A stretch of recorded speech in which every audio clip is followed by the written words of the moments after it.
은혜의 새 아침이 밝았습니다. 7월 30일 금요일 새벽 기도회를 다 함께 사도신경으로 신앙 고백하시겠습니다. 나는 전능하신 아버지 하나님 천지의 창조주를 믿습니다. 나는 그의 유일하신 아들 우리 주 예수 그리스도를 믿습니다. 그는 성령으로 잉태되어 동정녀 마리아에게서 나시고 본디오 빌라도에게 고난을 받아 십자가에 못 박혀 죽으시고 장사된 지 사흘 만에 죽은 자 가운데에서 다시 살아나셨으며 하늘에 오르시어 전능하신 아버지 하나님 우편에 앉아 계시다가 거기로부터 살아있는 자와 죽은 자를 심판하러 오십니다. 나는 성령을 믿으며 거룩한 공교회와 성도의 교제와 죄를 용서받는 것과 몸의 부활과 영생을 믿습니다. 아멘. 찬송가 380장입니다. 찬송가 380장 1절 3절 부르시겠습니다. 나의 생명 되신 주님 앞에 나아갑니다. 주의 흘린 보혈로 정케하사 받아주소서. 날마다 주를 찬송하겠네. 주의 사랑 줄로서 나를 굳게 잡아 매소서. 세상 살아갈 때에 주를 더욱 사랑합니다. 밝고 빛난 천국에 나의 영혼 들어가겠네. 날마다 주를 찬송하겠네. 주의 사랑 줄로서 나를 굳게 잡아 매소서. 아멘. 하나님 말씀은 여호수아 11장 16절로 23절의 말씀입니다. 여호수아 11장 16절로 23절의 말씀을 제가 봉독해 드리겠습니다. 여호수아가 이같이 그 온 땅 곧 산지와 온 네겝과 고센 온 땅과 평지와 아라바와 이스라엘 산지와 평지를 점령하였으니 곧 세일로 올라가는 한락산에서부터 헤르몬산 아래 네바논 골짜기의 발각까지라. 그들의 왕들은 모두 잡아 쳐 죽였으며 여호수아가 그 모든 왕들과 싸운 지가 오랫동안이라. 기본 주민 히이족 속에는 이스라엘 자손과 하친한 성읍이 하나도 없고 이스라엘 자손이 싸워서 다 점령하였으니 그들의 마음이 완악하여 이스라엘을 대적하여 싸우러 온 것은 여호와께서 그리하게 하신 것이라. 그들을 진멸하여 바치게 하여 은혜를 입지 못하게 하시고 여호와께서 모세에게 명령하신 대로 그들을 멸하려 하심이었더라. 그때 여호수아가 가서 산지와 헤브론과 드빌과 아납과 유다 온 산지와 이스라엘의 온 산지에서 아낙 사람들을 멸절하고 그가 또 그들의 성읍들을 진멸하여 바쳤으므로 이스라엘 자손의 땅에는 아낙 사람들이 하나도 남지 아니하였고 가사와 가드와 아스도데만 남았더라. 이와 같이 여호수아가 여호와께서 모세에게 말씀하신 대로 그 온 땅을 점령하여 이스라엘 지파의 구분에 따라 기업으로 주매 그 땅의 전쟁이 그쳤더라. 아멘. 본문 요약의 말씀을 제가 읽어드리겠습니다. 여호수아 11장 16절로 22절까지는 여호수아가 정복한 가나안 지역 전체를 간결하게 요약한 내용이다. 여호수아는 약속의 땅 가나안의 대부분을 점령함으로써 마침내 가나안 정복이라는 대가업을 완수한다. 이제 가나안 땅을 이스라엘 각 지파에게 기업으로 분배하게 된다. 이스라엘은 가나안의 그 중부와 그리고 남부와 그리고 북부 지역의 동맹군과의 메름 전투에서 승리함으로 인해서 그들이 그토록 열망했던 약속의 땅 가나안을 대부분 정복하게 되는 엄청난 쾌거를 이루게 됩니다. 아울러서 이 이스라엘은 그들이 그토록 두려워했던 아낙 자손까지도 가나안 땅 변두리 지역의 소수를 제외하고는 모두 다 진멸시켰습니다. 특별히 오늘 본문 16절과 19절에 보시면 여호수아가 하나님의 명령을 따라 가나안의 모든 땅을 정복하였다. 성경은 그렇게 기록하고 있습니다. 그리고 그 이후에 여호수아는 하나님의 명령을 따라 그 땅을 이스라엘 지파들에게 나누어 주게 되죠. 특별히 23절의 말씀을 같이 읽겠습니다. 이와 같이 여호수아가 여호와께서 모세에게 말씀하신 대로 그 온 땅을 점령하여 이스라엘 지파의 구분에 따라 기업으로 주매 그 땅의 전쟁이 그쳤더라. 실질적으로 이스라엘이 가나안 족속들과 싸운 기간은 5년에서 7년 정도로 추정을 하고 있습니다. 즉 이스라엘 백성들은 하나님의 약속을 믿고 여호수아의 인도하에 7년의 시간 동안 장기전을 펼친 끝에 비로소 이제 가나안 땅을 다 정복하게 되었던 것이죠.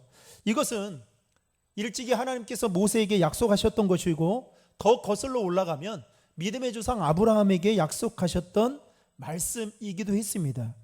그 약속을 이제 하나님은 여호수아를 통해서 이루시고 계시는 것을 볼 수 있습니다. 여러분, 이것을 볼 때 하나님의 약속은 아브라함부터 여호수아에 이르기까지 긴 시간 속에서도 불구하고 어김없이 이루어진 것을 보게 되면서 여러분, 하나님은 어떤 분이십니까?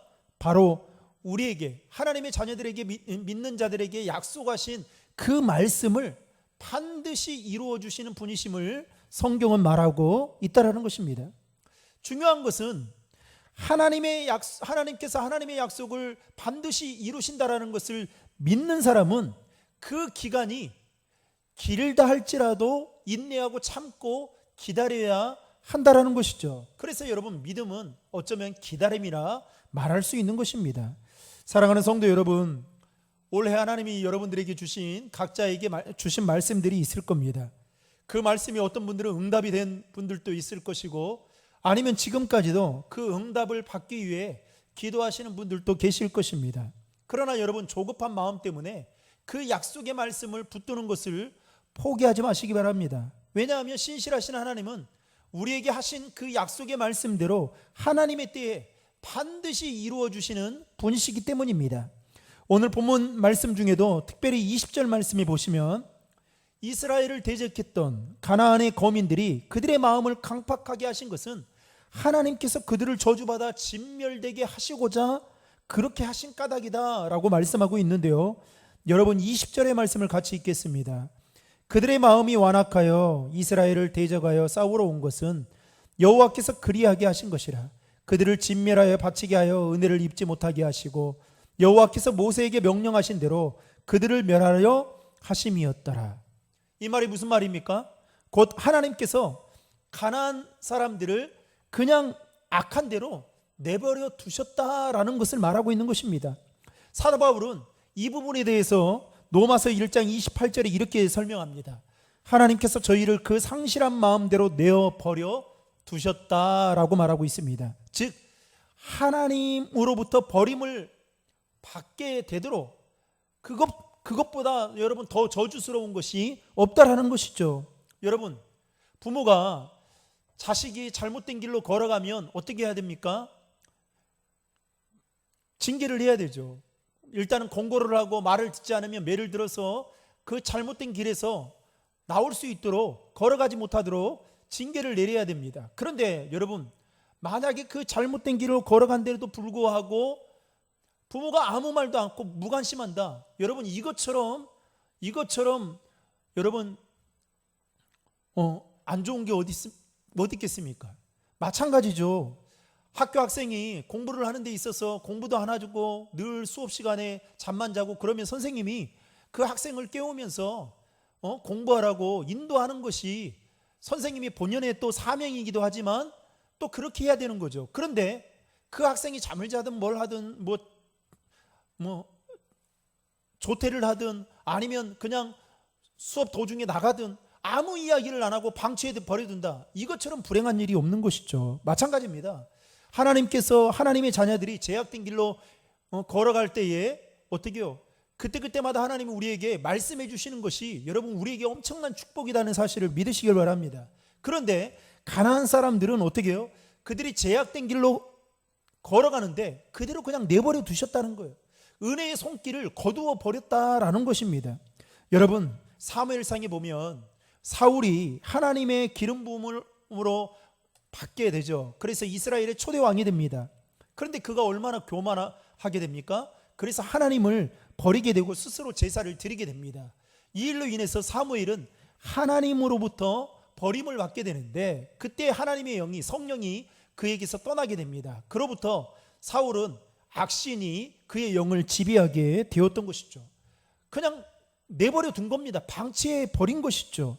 여러분, 예수님의 제자였던 가룟 유다가 예수님과 마지막 만찬에서 예수님을 팔기 위해 여러 가지 음모를 다 꾸몄지 않습니까? 그런데 예수님이 그 모든 것을 다 알고 계셨습니다. 그런데 요한복음 13장 27절에 보면 예수님께서 가룟 유다에게 뭐라고 말씀하냐면, 네가 하려는 일을 속히 하랴. 그냥 방치해 버립니다. 네가 생각한 대로 하라는 거예요. 여러분, 이것처럼 불행한 일이 어디 있겠습니까? 유다도 또 사울도 하나님 앞에 그렇게 버림받게 되었던 것입니다. 사랑하는 성도 여러분, 저와 여러분들의 삶의 자리에 하나님의 은혜의 손길이 늘 함께하기를 주님의 이름으로 축복합니다. 우리가 잘못된 길로 걸어갔을 때에 때로는 하나님의 말씀 앞에 우리가 또 책망을 받고, 또 그 말씀을 통해서 다시금 돌아가서 하나님을 섬기는 것, 이게 우리에게 필요하다라는 것이죠. 그렇게 되지 않으려면 어떻게 해요? 늘 하나님과 밀접한 관계를 가져야 됩니다. 아니, 하나님을 더 의지하고 더 바라보며 살아가야 된다라는 것입니다. 여러분, 하나님은 사랑의 하나님이십니다. 자비의 하나님이시고 긍휼의 하나님이십니다. 그런데 오늘 가나안 거민들이 어떻게 해요? 그렇게 이방 신들을 섬기고 또 하나님이 원하는 길로 걸어가지 않았을 때에 오늘 말씀처럼 악한 대로, 악한 길로 걸어가도록 내버려 두었다. 이거는 엄청난 그들의 인생의 비극이었던 것처럼 저와 여러분들의 삶의 현장 가운데 하나님의 은혜의 손길이 오늘도 미치게 되어서 우리가 잘못된 길로 걸어갈 때에 다시금 정도의 길로, 하나님이 원하시고 기뻐하시는 그 믿음의 길로 걸어갈 수 있는 그 은혜가 있기를 주님의 이름으로 축복합니다. 기도하시겠습니다. 하나님 아버지, 하나님께서 이스라엘 백성들에게 가나안 땅이라는 그 젖과 꿀이 흐르는 땅을 선물로 약속해 주시고, 그 땅을 차지하기까지 7년의 시간 동안 많은 시간들이 걸렸지만 하나님께서 하셨던 그 말씀 그대로 이루어 주신 것을 보게 되면서, 하나님 신실하신 그 하나님, 또 우리에게 주셨던 그 말씀을 우리도 붙들고 잊지 않고 살아갈 수 있도록 도와주시고, 또한 우리가 악한 길로 걸어갈 때에, 우리가 또한 잘못된 길로 걸어갈 때에 그때그때마다 우리를 채찍질해 주셔서 온전히 하나님 보시기에 기뻐하는 그 길로, 믿음의 길로 걸어갈 수 있도록 인도하여 주시옵소서. 우리를 방치해 두지 않게 하시고 하나님 은혜의 손길로 우리를 붙잡아 주셔서 오늘 또 그 하나님의 인도하심 속에 하나님 순종하며 살아가도록 인도해 주시옵소서. 감사드리며 예수님의 이름으로 기도하옵나이다. 아멘. 오늘 주신 말씀과 또 여러분들 각자 기도 제목들 가지고 기도하시고 또 믿음으로 오늘 하루도 승리할 수 있기를 바랍니다. 다 함께 기도하시겠습니다.